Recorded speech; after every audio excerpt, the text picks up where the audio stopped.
El radio que tenía el universo al empezar, si es que el universo empezó, eso vamos a volver más adelante, es de vuelta un número muy chico, en segundos, es 0 punto, y tengo que leer 40 ceros y recién ahí poner el 1. 0,1 es fácil, 0.1. 0,01 es fácil, 0.01. Yo tengo que decir 39 ceros y después un 1, y eso todo después del punto, para decirles el radio que tenía el universo cuando empezó el universo. Cuando yo digo el radio que tenía el universo, quiere decir lo que había en el universo cuando empezó y el espacio-tiempo que también empezaba. O sea, es el espacio en el cual los fenómenos suceden, también empezó, y ese espacio tenía un radio, que es ese tan pequeño. De vuelta vemos que ese número enorme, los quiero seguir apabullando con números. Por ejemplo, cuando empezó el universo, la temperatura era de 3.000 millones de grados. Entonces los grados, sean centígrados o Fahrenheit, ya no tiene importancia, son grados Kelvin, centígrados, bueno, los Kelvin es lo mismo, nos equivocaríamos en los 170 grados más o menos. 3.000 millones de grados, evidentemente para ese tipo de escalas el metro no nos sirve. Y bueno, y por último la edad del universo, como ya les mencioné, es un 1 seguido de 48 ceros en segundo.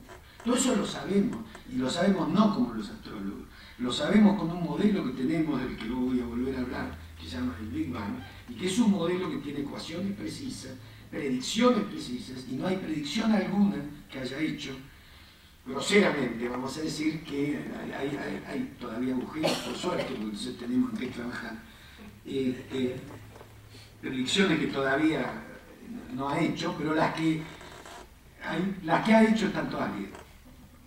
Entonces, en ese modelo tenemos esos números, entonces tenemos que inventar nuevas escalas y entonces nuevas teorías, nuevos modelos, con nuevas herramientas para estudiar fenómenos tan grandes o tan pequeños. Pero quiero hacer no un atajo, sino ir por un costado por un momento, y decirle que no es todas las veces en que un físico genial inventa una teoría para cambiar de escala. Por ejemplo, hay un físico genial para mí, junto con Einstein, el más genial del siglo pasado, que es Paul Dirac, un físico inglés, que estos grandes números lo preocupaban, y él realmente, si uno lee un poco la historia de la física, él vivía jugando con las cosas, en el sentido de los chicos tratando de adivinar, y él decía, cuando hay algo así es porque la naturaleza lo usa. Y entonces este número de un 1 con 48 ceros, un número enorme, hizo que él se interesara por la teoría de los grandes números, que es una teoría matemática que ha tenido un desarrollo brutal desde que se inventó la tarjeta bancaria, por ejemplo. Si quieren les explico por qué. Pero para multiplicar los grandes números no podemos hacer como nos enseñó la maestra 10 por 23, 3 por 0, 0 y sumar, porque no. Lo podemos hacer, pero nos va a llevar la vida. Y entonces hay reglas, hay leyes, hay teoremas que se aplican a los grandes números y que permiten muy rápidamente llegar a un resultado en que están involucrados los grandes números. Entonces, con esa inocencia que tenía Dirac para atacar los problemas, dijo, si los grandes números tienen una teoría tan bella, las teorías matemáticas, cuando uno aprende el lenguaje son bellas, como cuando uno lee a Cervantes, si sabe castellano es bello, y él decía, esto lo tiene que aplicar a alguien. Y empezó a jugar con lo que nosotros llamamos constantes universales, o sea, las que nunca cambian, como por ejemplo la velocidad de la luz, que aprendimos con Einstein, que es algo que en todos los sistemas que uno invente va a valer lo mismo. La constante de Newton, que es la que me dice cuán fuerte es la fuerza gravitatoria que hace que yo no esté levitando, o hay otras constantes, la constante Planck, todas esas, él empezó a jugar con esas constantes y descubrió que todas estaban ligadas por este número. Entonces dijo, esta constante, él no tenía el más mínimo empacho en inventar cosas nuevas, estas constantes no son constantes, dependen de la edad del universo. Voy a trabajar con grandes números para ver cómo cambian y cómo van a ser, no cuando el universo tenga esa edad, sino cuando haya agregado 48 ceros más.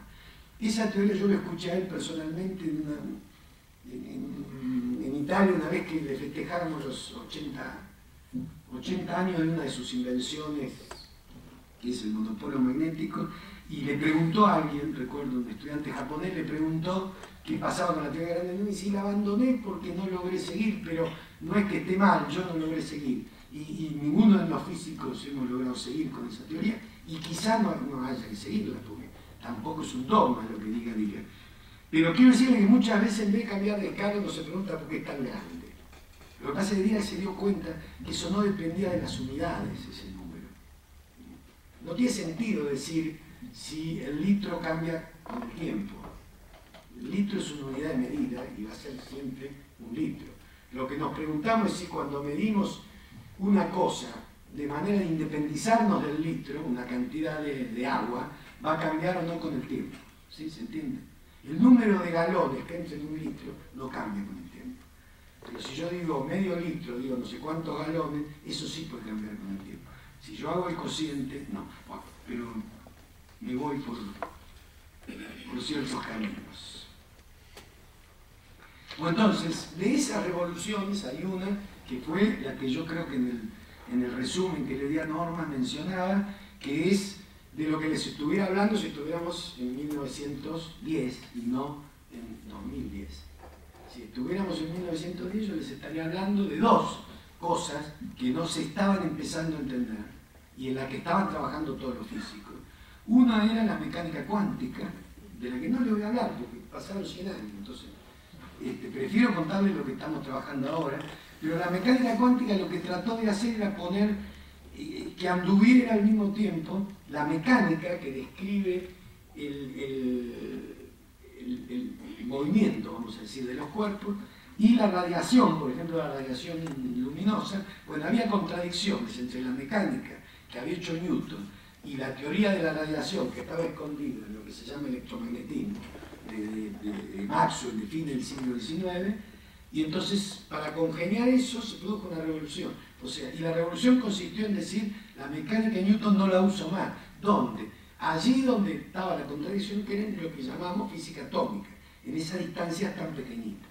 O sea, ahí abandonamos la física de Newton y hasta después decir, la física de Newton ahí está mal.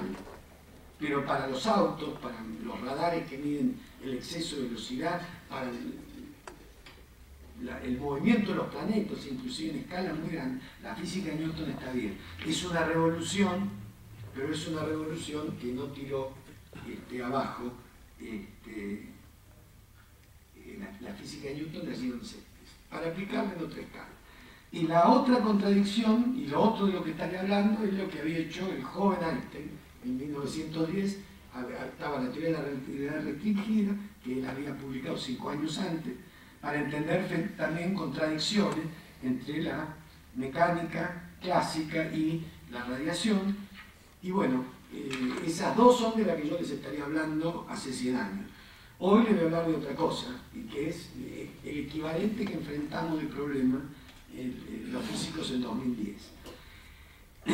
Para eso primero tengo que abandonar un concepto que en la física de Newton se usa y en la mecánica cuántica no, que es el de fuerza.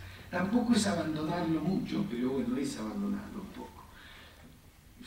El concepto de fuerza, Newton lo usó a medias, pero nosotros lo usamos. Bueno, lo he enseñado en la escuela secundaria y es lo primero de lo que me agarro para que chicos de 15 años se interesen en la fórmula que les pongo, o que les ponía, porque hace 8 años que no doy clase ahí. Es una fórmula de fuerza porque uno tiene la sensación, es decir, un chico al nacer lo siente, aunque no sepa la fuerza de su peso, ¿no es cierto? Esa es una fuerza, la fuerza gravitatoria. Matemáticamente es otra cosa que esa sensación de empujar que tenemos, pero la podemos asociar. Esa es una de las fuerzas que uno aprende en la escuela y que uno siente cuando un hombre o una mujer nace. Es la fuerza, la primera que seguramente el hombre descubrió. Después otra fuerza de la que también alguna noción tenemos son las fuerzas electromagnéticas, las eléctricas y las magnéticas. Porque siempre, o sea, a mí al menos en la escuela me contaban si yo froto un peine, etcétera, etcétera. Eso se descubrió, les digo cuándo, 600 años antes de Cristo. Tales de Mileto, el teorema de Tales, descubrió los primeros fenómenos eléctricos, sin ningún motivo útil. Y inclusive él también, porque era en Asia Menor, donde él estaba, en Asia Menor hay una ciudad que se llamaba Magnetita, y bueno, ahí, Magnesia, perdón, y había una piedra del lugar que se llamaba Magnetita, y descubrió también fenómenos, describió fenómenos magnéticos.